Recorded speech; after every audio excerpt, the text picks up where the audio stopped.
old. And thank you guys for joining Toddler Art Club. Woohoo! Can you say woohoo? Woo! We're excited. Well, I am. So today we have 4 different Halloween activities for you guys. I hope you guys enjoy. If you are part of our Facebook group, which if you're not, go ahead and, find us, because we got some cool art projects going on.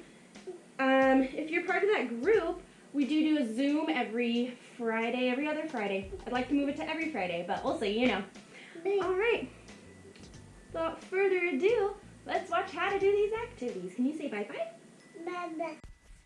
Okay, so for our first activity, I'm taking the press and seal saran wrap and I'm taping it sticky side facing outwards and sliding my pumpkin that I cut out of construction paper behind it.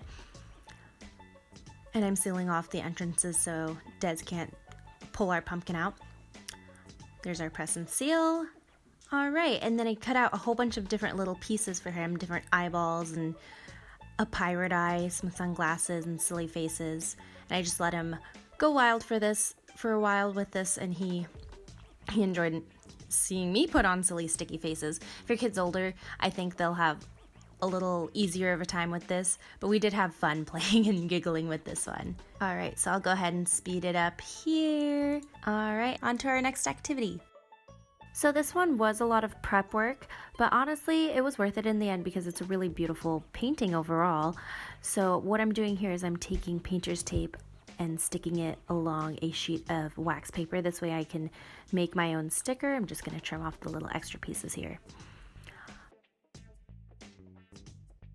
And I can just trace whatever shape.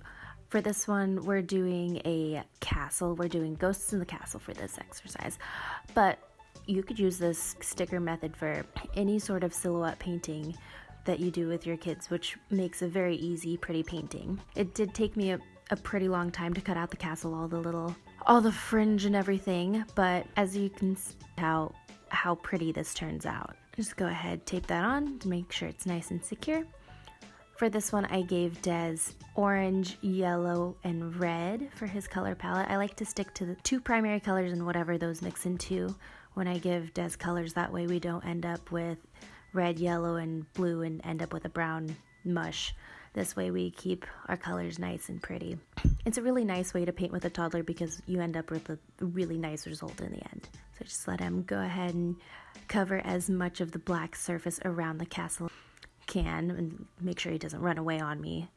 So now that he's finished up, I'll help him add some stars. Take your brush in a little bit of water, shake that off. I'm gonna hold it parallel to Desi's canvas, and I'm gonna help him flick in some stars. All right, and to finish it off, we are putting our ghosts in the castle. I'm just wiping white paint on Desi's feet. I've got an activity up top for him to distract him, and I'm just gonna stamp those cute feet in the paint real quick. And now we're almost done. We just need to draw some silly faces on our ghosts.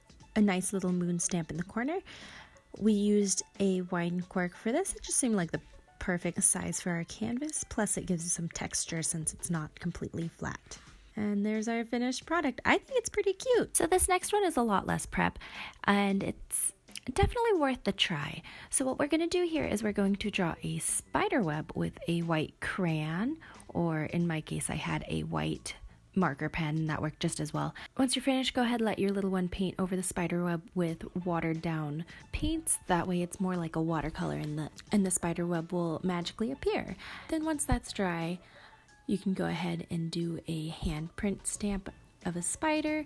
Ours turned out, like you'd expect a toddler's handprint to turn out. So I love it. Alrighty, so this one's a lot less prep. What we're going to do is we're going to use a cauliflower as a stamp to make it look like a brain. It's a better idea than an execution. As you can see, our stamp didn't totally work. I think you need a really nice cross section of your cauliflower to get this to work properly.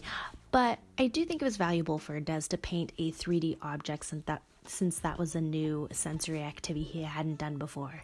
So we still got some value out of this activity. Alrighty friends, there you have it. We have our ghosts in the castle, our appearing spider web, and our hemorrhaging brain. I mean, if I was a zombie, I don't think I'd complain about that. Alright mamas, Go forth and let's create messy memories together. If you try out any of these activities, be sure to post those on our Facebook group. That way everyone can see them and we can all just enjoy each other's art. All right, thanks.